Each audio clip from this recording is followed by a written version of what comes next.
Sabe, existe um erro financeiro, um erro silencioso que afeta milhões de pessoas todos os dias.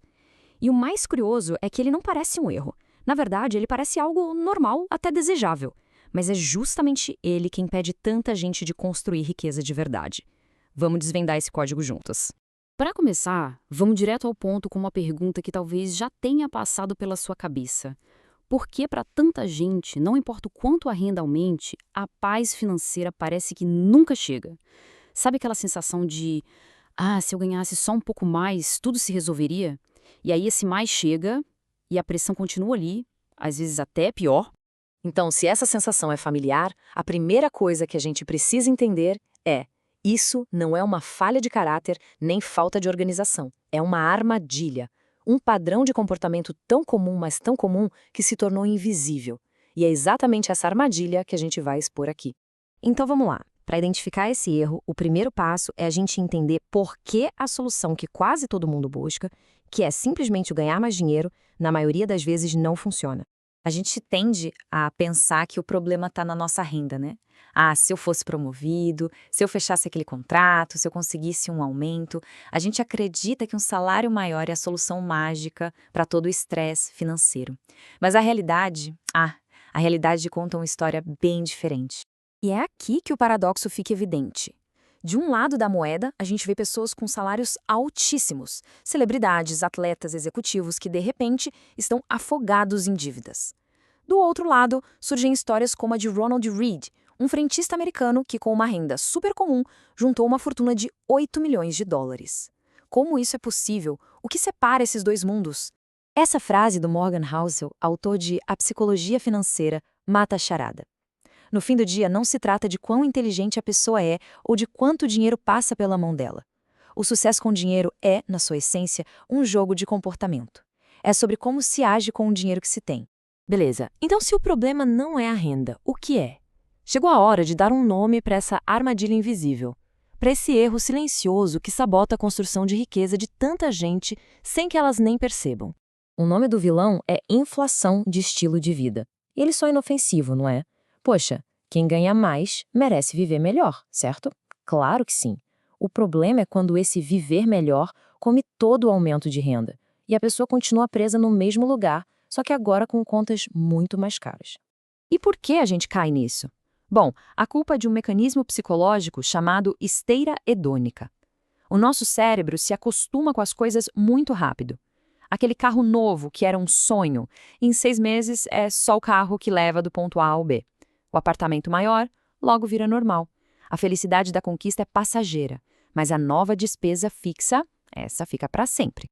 E olha só como a engrenagem desse ciclo gira. Primeiro vem um aumento de renda. Ótimo. Imediatamente a pessoa pensa, mereço um upgrade. Aí troca de carro, muda para um apartamento melhor, assina mais serviços. Isso cria novas contas fixas que comprometem essa nova renda. E o resultado? A liberdade financeira, aquela capacidade de escolha, fica ainda mais distante do que estava antes.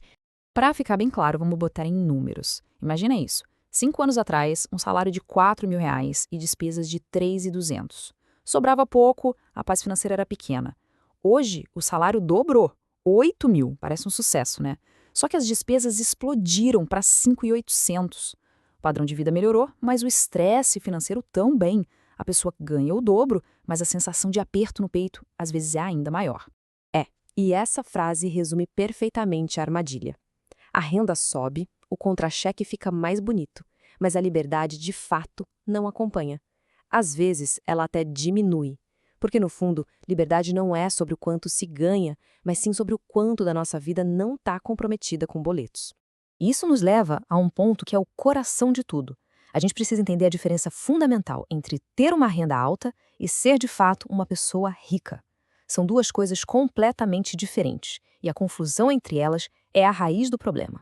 Pensa assim, renda é o fluxo, é a água que entra na sua casa todo dia pela torneira. Ela serve para matar a sede do dia a dia, pagar as contas. Já o patrimônio, a riqueza, é a sua caixa d'água, é o que você acumula. A renda paga o estilo de vida de hoje. O patrimônio é o que vai comprar a sua liberdade de amanhã.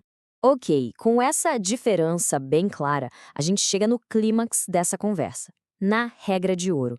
O segredo que realmente separa quem só ganha dinheiro de quem constrói uma riqueza que dura. A pergunta-chave é essa: O que as pessoas que enriquecem de verdade fazem de diferente quando a renda delas aumenta? A resposta é uma única inversão de prioridades. Uma coisa simples, mas que muda completamente o resultado do jogo. E a diferença está toda aqui. A maioria das pessoas pega um aumento de renda e, na hora, melhora o estilo de vida. Compra algo novo, muda de casa. Se sobrar alguma coisa, aí talvez pense em investir.